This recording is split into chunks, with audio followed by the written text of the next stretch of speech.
BEC is explaining itself after another island-wide power outage. In a press release issued today, officials from the corporation apologized to customers in New Providence, explaining that the outage was caused by a system fault from a circuit linking the Clifton Pier Power Station and Windsor Field substation. The outage occurred at 4:39 a.m. today, and BEC teams were immediately dispatched. An hour later, electricity supply was restored to the first set of customers. The entire system was back online by 8 a.m. Unfortunately, subsequent to this morning's outage, BEC experienced another setback when two of its engines at Clifton Pier tripped offline. One of those engines has been brought back on. The remaining unit is anticipated to be back within the next 48 hours. Prime Minister Perry Christie has responded to questions about number houses and whether or not they help to fund his party's by-election campaign in North Abaco. Reporters pressed the Prime Minister about the issue outside the House of Assembly today. Our Kendino Knowles was there. When asked whether his party has received funding from local number houses for its by-election campaign in North Abaco, Prime Minister Perry Christie gave this reply. We have fundraisers.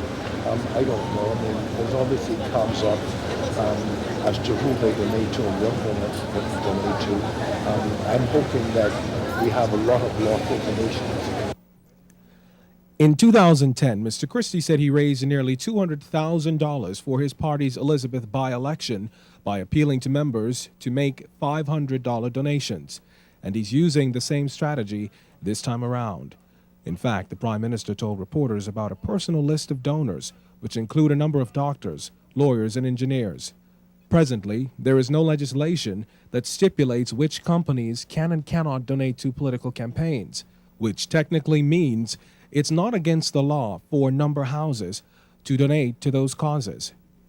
Just so sad, as companies that pay national insurance and do these different things are able to make donations, and I don't know that we are going to disclose the names of anyone. Now, this is where the government's proposed campaign funding reform comes into play. And although it has not yet been brought before Parliament, Mr. Christie says it is still on the agenda. You obviously try to guide yourself wisely in terms of who you accept money from. You want to be able to know that your sources are legitimate.